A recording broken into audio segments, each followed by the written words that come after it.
चौहत्तरी बनले पवितरी धके तनी खोदना रे। छौरी चौहत्तरी बनले पवितरी धके तनी खोदना रे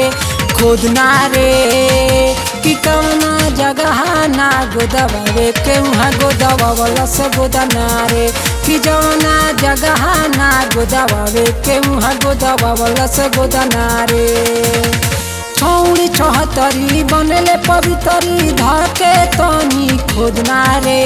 छौरी चौहत्तरी बनले पवितरी धके तनी खोदना रे कि जवना जगह ना गोदवावे के वहाँ गोदवावला से गोदना रे कि जवना जगह ना गोदवावे के वहाँ गोदवावला से गोदना रे।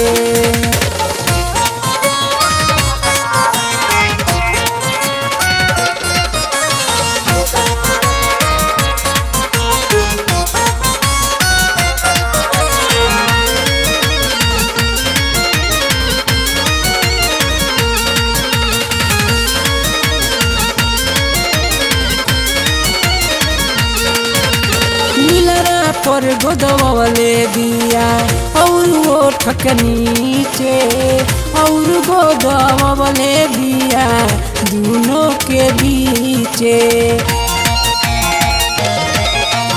मिलना पर गोदवावले दिया और वो ठक नीचे और गोदवावले दिया दोनों के बीचे।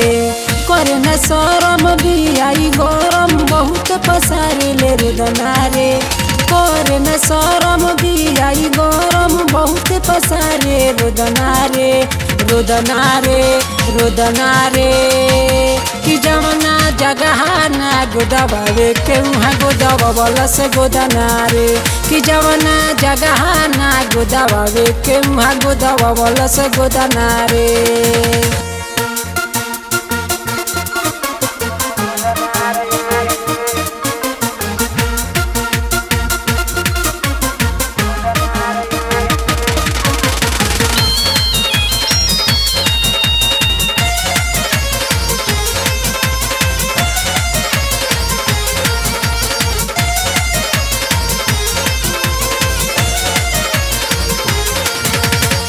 ठेहुना के ऊपर गोदवावलस और कमर में देहिया देखा के चले बस गईल नजर में।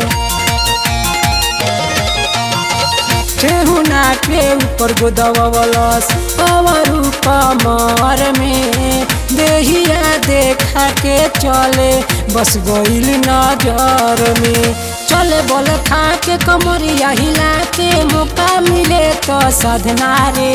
चले बोल खा के कमरिया हिला के मौका मिले तो साधना रे कि जवना जगह ना गोदवावे के वहाँ गोदवावला से गोदना रे कि जवना जगह ना गोदवावे के वहाँ गोदवावला से गोदना रे।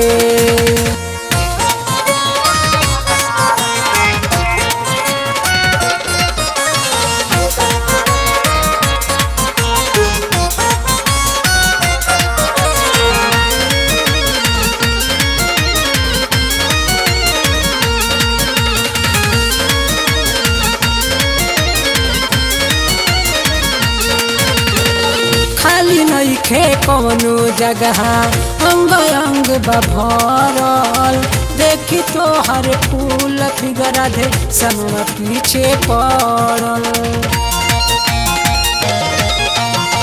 खाली नइखे कवनो जगह अंग अंग भरल देखी तो हर फूल फिगर दे सनवा पीछे पड़ल। किशोर कुमारा भइले आवारा देखिए कर योजना रे।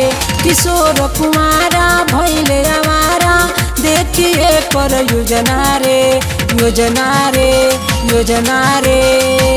कि जवना जगह ना गोदवावे के वहाँ गोदवावला से गोदना रे कि जवना जगह ना गोदवावे के वहाँ गोदवावला से गोदना रे।